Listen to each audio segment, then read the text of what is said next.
Chapter 14.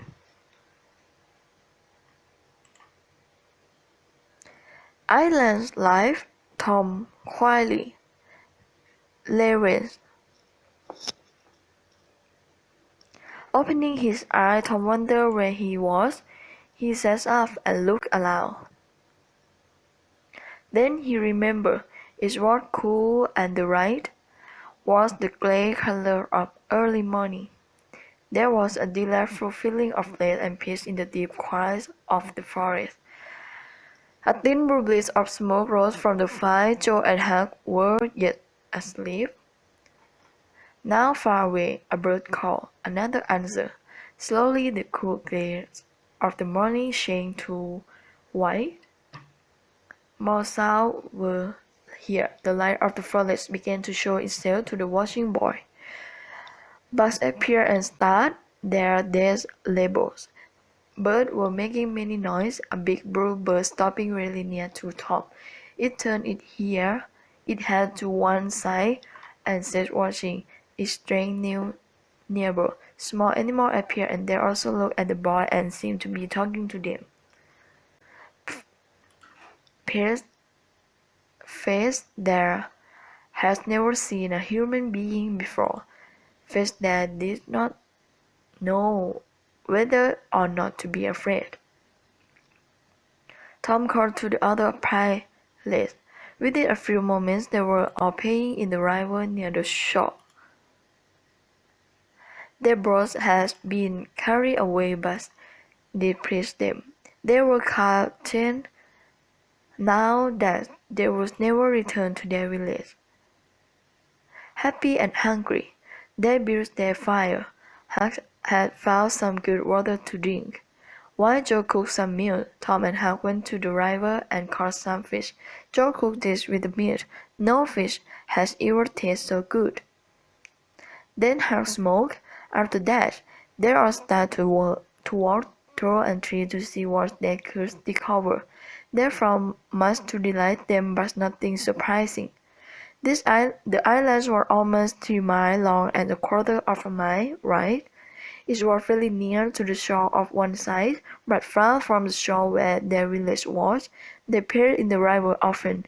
It was the middle of the afternoon before they returned to their fire. They ate some meat again and then they sat in the shade to talk, but the talk soon stopped. The quiet, the loneliness were beginning to change their happiness. They began to be sad. Tom and Joe were thinking of home. Finn, the red hen who has no home, was thinking of the places where he usually went to sleep, but they did not speak to each other of this weakness. Now they heard a distant sound. They looked at each other and listened. There was a long quiet, and then the sound boomed, then a long, long quiet, and then again, boom. We must go and see. Then jump off and ran to the shore under the town.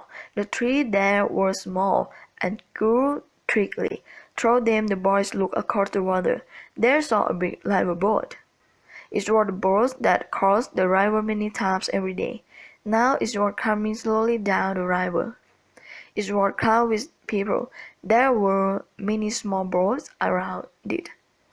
Then from the river boat came a cloud of white smoke and then another boom. I understand now, said Tom. Some person is drowned. That is right, said Huck. That did not last summer when Bill Turner was gone. A big gun made that boom, and then the body lies to the top of the water. I wish that I was on that river boat now, said Joe. I wonder who is girl, said Huck. They continued to listen and watch. Then a thought came into Tom's mind like a sudden light. Boys, I know who is Dawn. They are looking for us. This was a wonderful thing to know. Hearts were breaking for them. Tears were falling. People were saying that they had not always been kind to them. The worst car was taking about them. This was fine. It was good to be a pilot. All doubt of that was gone. As darkness came, the river boats returned to her unsure business. The pilots returned to their fire. They were joyful that they were so important and were causing so much sadness. They caused more fish to eat than they talked about what the village people were thinking and saying. But as the night grew darker, they stopped talking and sat looking into the fire. Tom and Joe thought of persons at home who were not enjoying all of this. Joe began to speak of returning to the village. Tom laughed at him. Huck joined with Tom. Huck fell asleep. Then Joe fell asleep. Tom sat for a long time watching the others. Then he stood up. He found 2 pieces of thin wood of which he could write.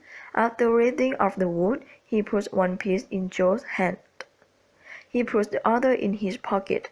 Then carefully he moved away among the trees. When he knew that they could not hear him, he began to run towards the river.